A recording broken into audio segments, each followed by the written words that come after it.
আসসালামু আলাইকুম। পাঠ করছি ভায়োলেন্ট লাভ, লেখনীতে মরিয়ম আক্তার জুথি। পর্ব সংখ্যা 20। ব্যস্ত শহর, যানজটময় পরিবেশ, একে একে গাড়ি আটকে আছে জ্যামের কারণে। আর থাকবে নাই বা কেন? আজকে নির্বাচনের মিছিল, কালকে নির্বাচন, এই নিয়ে পক্ষবাদীরা রাস্তা জুড়ে আছে। এক রাস্তা আমানের লোক, তো দুই রাস্তা আরিশের লোক। সামনাসামনি দাঁড়িয়ে আছে আরিশ ও আমান। দুজনের চোখে ক্ষমতা ক্ষমতা খেলার নেশা। দুজন যখন দুজনের দিকে একদৃষ্টিতে তাকিয়েছিল, তখন আরিশের ফোন করতে দেখে সাথে সাথে ফোনটা রিসিভ করে কানে ধরে বলল, হ্যালো বল। বাজারের সভা? হ্যাঁ, কাল বাজারের রোডের সভাটা সকাল 10টায় শুরু হবে। সাবেক কমিশনারকে জানিয়ে দিস। আর শোন, ইমনকে বলবি বুথ ম্যানেজমেন্টের তালিকা আজ রাতের ভিতরে চাই। ঠিক আছে। তখন আরিশ মায়ের সাথে কথা বলে রুম থেকে বের হওয়ার কিছুক্ষণ পরে আয়ান ফোন করে ইলেকশনের কথা বলায় আরিশ সাথে সাথে বেরিয়ে পড়েছিল। ও প্রথমে কেন্দ্রীয় সভায় যায়, সেখান থেকে মোট 12টা গাড়ি নিয়ে বেরিয়ে পড়ে। তখন মাঝ রাস্তায় আমানের সাথে দেখা। আরিশ আমানের দিকে তাকিয়ে গুরুগম্ভীর কণ্ঠে বলল, সেই ফাও ছুটাছুটি করছিস, পরিশ্রম করে শুধু শুধু শরীরের ঘাম ঝরাচ্ছিস। শোন, তোর বাবা এমপি ছিল বলে যে তুইও হবি সেটা কিন্তু না। এক ভ্রু জাগিয়ে আরিশ আমানের কথা শুনে বাঁকা হেসে বলল, বোকা, তুই অনেক বোকা, সেটাতে ইলেকশনে দেখা যাবে। অবশ্য কালকে আমার বিজয় লাভ হওয়ার পর তোর সাথে মিট করবো নে, সমস্যা? আরিশ, একদম চিৎকার করিস না, তোর সব কথা শুনবো, আর তোকে পেট ভরে খাওয়াবো এমপি হওয়ার আনন্দে। টাটা বলে আরিশ এক মুহূর্ত না দাঁড়িয়ে গাড়িতে ওঠে। হাত ইশারা করে ওর লোকদের নিয়ে কাজে চলে যায়। এদিকে আমান আরিশের কথায় ড্যাশ দেখে হাত দুটো মুষ্টিবদ্ধ করে বলল, আমি জানি তুই যখন নির্বাচনে একবার নাম দিয়েছিস তখন এমপি তুই হবি। সেটা আমি 1000 লক্ষবার চেষ্টা করার পরেও জয়ী হব না, কিন্তু তোকে একটু প্যারা দিলে ক্ষতি কি? আর তুই আমার ব্যবসা লাটে তুলেছিস, এর সদ্য আমি নেবই বলে আমান ওর লোকদের নিয়ে গন্তব্যে চলে যায়। আরিশ তখন জুথিকে বিছানার সাথে বেঁধে রেখে চলে যাওয়ার পর জুথি একটু চেষ্টা করতে ওর হাতের বাঁধন দুটো খুলে ফেলে। এতে বেশ অবাক হয়েছিল ও, কারণ ও ভাবেনি হাতের বাঁধন এত সহজে খুলতে পারবে। জুথি হাত ছাড়িয়ে উঠে দরজার কাছে আসতে ওখান থেকে চলে যাওয়ার জন্য, কিন্তু দরজার ভেতর থেকে খোলাই ছিল। সমস্যা ছিল দরজায় যতই টানছে খুলছে না। অনেকক্ষণ এরকম চেষ্টার পরও বুঝতে পারে আরিশ ইচ্ছে করে বাহির থেকে পিন লক সেট আপ করে গেছে, কারণ তাদের দরজার বাইরে কোনো রকম তালা দেওয়ার সিস্টেম নেই। আছে পিন লক করার সিস্টেম, যেটা সে ছাড়া অন্য কেউ জানে না। যেটি নিজের প্রতি নিজের রাগ হলো এখান থেকে বের হতে না পেরে কি করবে না করবে বুঝতে পারছে না। জুথি কিছু ভেবে না পেয়ে বিছানায় এসে বসে, দুপা ছড়িয়ে। তার এখন আবার ভীষণ কান্না পাচ্ছে। না জানি কতক্ষণ এভাবে রুমবন্দি হয়ে থাকতে হয়। একটা জীবন্ত মানুষ কি একলা ঘরে বন্দি হয়ে থাকতে পারে? জুথি মুখ ফুলে রুমের চারপাশটা দেখতে দেখতে হঠাৎ ওর চোখ পড়ে কাবার্ডের পাশে একটা কালো ট্রলির ওপর। অতঃপর উঠে ট্রলির বিছানার কাছে এনে আসন করে বসে। ট্রলিটা খুলে ওর চোখ দুটো ছোটো ছোটো হয়ে যায়, মুখ হয়ে যায় হা, কারণ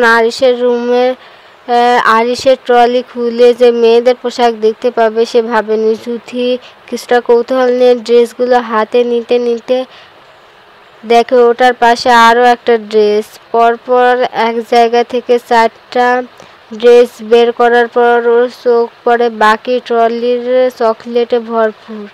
এত এত চকলেট দেখে জুথির তো মাথায় হাত।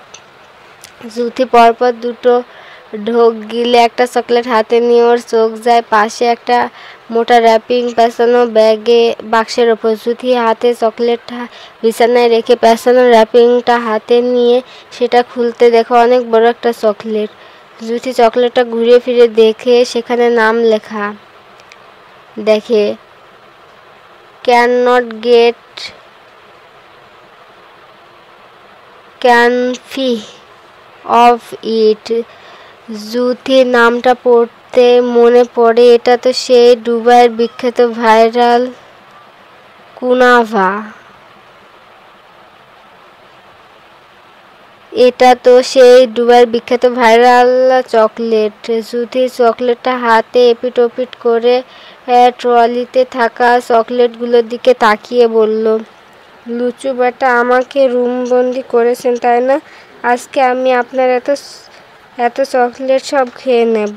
আর যদি সব একসাথে খেতে না পারি তাহলে আমি ভিতরে লুকিয়ে সবগুলো চকলেট নিয়ে যাব। তখন বুঝবেন আমাকে বন্দি করার মজা। জুথি একে একে সব বকবক করে চকলেটটা খুলে খেতে শুরু করে।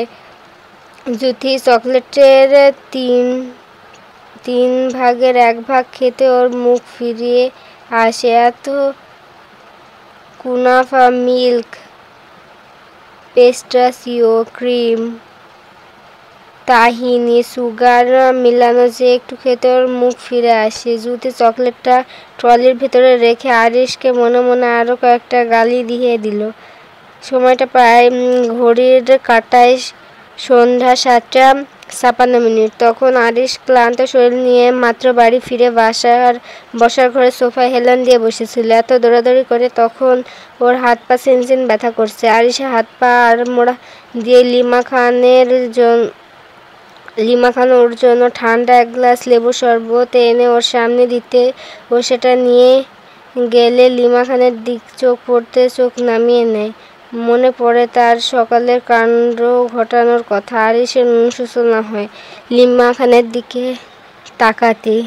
আরিশ নিচের দিকে তাকিয়ে লিমা খানকে বললেন, আই এম সরি মেজমা, আমি রাগের বশে সকালে। আমি জানি বাবা, তখনকার কথা বাদ দাও। তুমি সেই সকালে বের হলে মাত্র ফিরলে, শরবতটা খাও, শরীরটা ভালো লাগবে। আরিশ লিমা খানের কথায় ওনার থেকে শরবতের গ্লাসটা নিয়ে এক নিঃশ্বাসে শেষ করে দাঁড়িয়ে ছোট করে একটা হাসি উপহার দিয়ে বলল, ধন্যবাদ মেজমা, বলে দপদপ পা ফেলে ওর রুমের দিকে চলে আসে। আরিশ ওর রুমের দরজার সামনে এসে পিনটা বসিয়ে রুমে ঢুকতে দেখে ওর রুম আর রুম নেই। এটা একটা সার্কাস রুম হয়ে গেছে। আরিশ রুমের করুণ অবস্থা দেখে বিছানার দিকে তাকাতে দেখে তার মৌ তার টি শার্টের পাশাপাশি তার কালো একটা প্যান্ট পরে ঘুমিয়ে আছে। আরিশ এটা দেখে একটু কাছে এগোতে দেখে জুথির টি শার্টে উঠে পেটের অনেকটা জায়গা উন্মুক্ত হয়ে আছে। হঠাৎ করে চোখ পড়ে জুথির পেটের এক সাইডে কাটা অংশে। আস্তে পায়ে হেঁটে বিছানার পাশে জুথির পেটের দাগটার ওপর হাত দিয়ে ওর মনে পড়ে এটা তার দেয়া আঘাতের চিহ্ন, সে 7 বছর আগে। এটা মনে পড়তে আরিশ চোখ দুটো বন্ধ করে নিয়ে দীর্ঘ নিঃশ্বাস ফেলে। একটু ঝুঁকে জুথির কাটা জায়গার উপর পরম যত্নে চুমু খায়। অতঃপর আরিশ জুথির মুখমণ্ডল চুমুতে ভরিয়ে দেয়। আরিশ চুমু খেয়ে উঠতে নিলে আবারও ওর পাশে বসে জুথির ঠোঁটে হালকা চুমু খায়। তারপর ফ্রেশ হওয়ার জন্য জামা কাপড় নিয়ে ওয়াশরুমে চলে যায়। আরিশ ওয়াশরুমে ঢুকে জুথি লাফ দিয়ে উঠে বসে, ঘন ঘন নিঃশ্বাস ফেলতে শুরু করে। ও এতক্ষণ অনেক কষ্টে ঘুমের ভান ধরেছিল। আর সে চুমুগুলো শুলে সমস্ত পশমগুলো দাঁড়িয়ে গিয়েছিল। কি মারাত্মক অবস্থা! জুথি নিজেকে স্বাভাবিক করে দরজার দিকে তাকাতে দেখে দরজার ভিতর থেকে ব্যস্ত নয়। এটা দেখে জুথি বিছানা থেকে উঠে ট্রলি থেকে সব চকলেটগুলো ওর জামার মধ্যে পেঁচিয়ে 2 হাত দ্বারা আবদ্ধ করে আরিশের রুম থেকে ভোদর। আরিশ ওয়াশরুম থেকে ফ্রেশ হয়ে শরীর মুছতে মুছতে বের হয়ে দেখে। ধন্যবাদ সকলকে। ভুল ত্রুটি ক্ষমা দৃষ্টিতে দেখবেন। ভালো লাগলে পাশে থাকবেন। গল্পটি কেমন লাগলো কমেন্ট করে জানাবেন। ধন্যবাদ।